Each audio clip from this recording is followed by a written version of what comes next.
We live in an illusory world.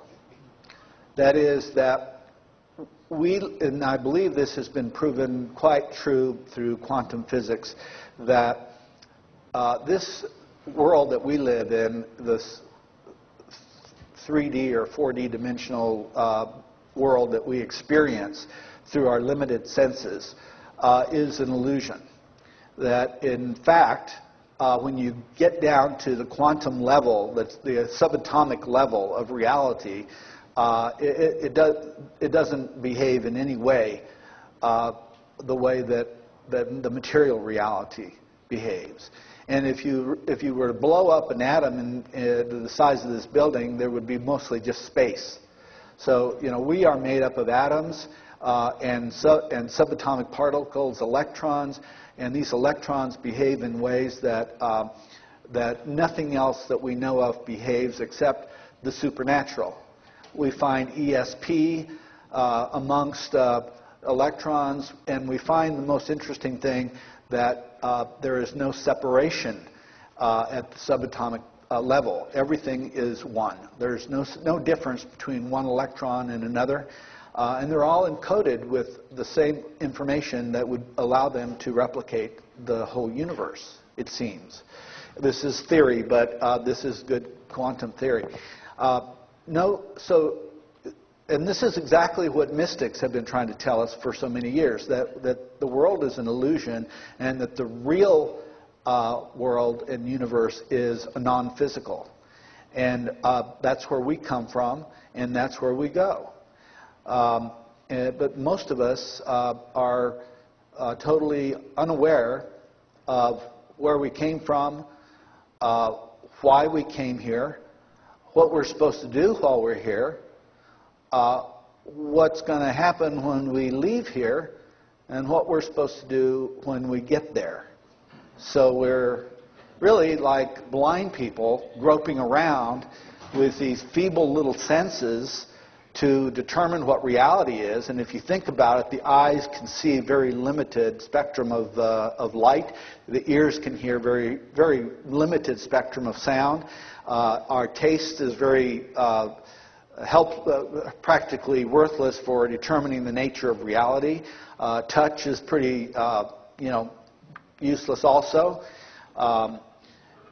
We really are like ants crawling on the back of an elephant. We have no idea that we're even on an elephant. We have to use extraordinary other abilities that we have built into ourselves, into our bodies, to really penetrate this illusion and see what is on the other side. And that's what shamanism is all about.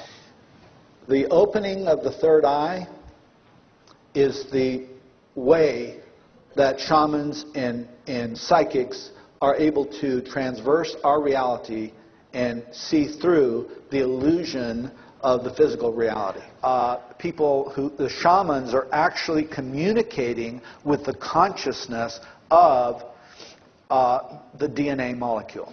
That DNA molecule has consciousness. DNA is an extraordinary mystery. It is so complex that we can barely understand it. It has been called a code, a text. Parts of the DNA molecule have been called robots and self-replicating robots. It is extraordinarily sophisticated and complex.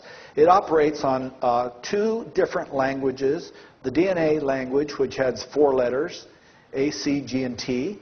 And then the language of the amino acids, no, the proteins, I'm sorry. And there are 20 letters in that language. And the only way that DNA can create life, and of course the same DNA molecule is in every living thing, in the cell of every living thing on Earth. It just depends. The difference is how much code there is in that particular life form to create a human or a toad or a oak or whatever. And they can't do anything, DNA can't do anything without deciphering, translating the codes from the 20 letters alphabet over here and the 4-letter alphabet over here. So somehow a translator got put in place. And the translator is our enzymes.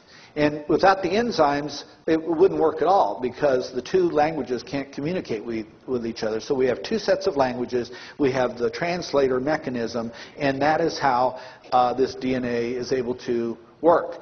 Problem with DNA is that when Francis Crick, who was the co-discoverer of the double helix shape of the DNA molecule, when he studied the history of DNA, he realized that there was a big problem, that DNA had never changed in the 3.8 billion years that DNA has been on this planet, because there are fossilized bacteria that are exactly like today's bacteria that are 3.8 billion years old. There is no difference between those bacteria. There has never been any other forms of DNA found, and DNA just simply appeared here about 3.8 billion years ago. So Francis Crick concluded that this either was done by what happened by chance, as we're told by science, or it didn't. So he ran very sophisticated computer models to try to determine the odds of such a complex organism being put together by accident, say by a lightning bolt or by just chemical reactions.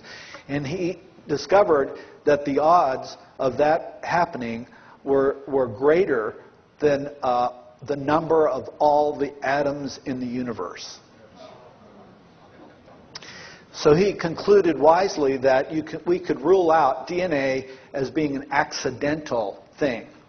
So then the question is, okay, where did it come from? If it didn't evolve here, and if it wasn't created by accident, where did it come from? And he created the theory of directed panspermia, which merely says that DNA was sent here by higher intelligence long time ago, and that life on Earth was seeded from other life forms elsewhere in the universe. Now, since that time, by the way, it's also known that while he was trying to understand the form that DNA took, he took LSD to open his mind to understand such things.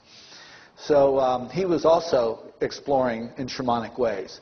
But so we have now NASA, who has twice announced that DNA comes from outer space. The first time was with the Mars meteorite, where they found nanobacteria, fossilized nanobacteria. That was pretty much poo-pooed by the scientific community. And then in August of 2004, they found another meteor that they said, this one was from Europe, the other one was from I think the Antarctic.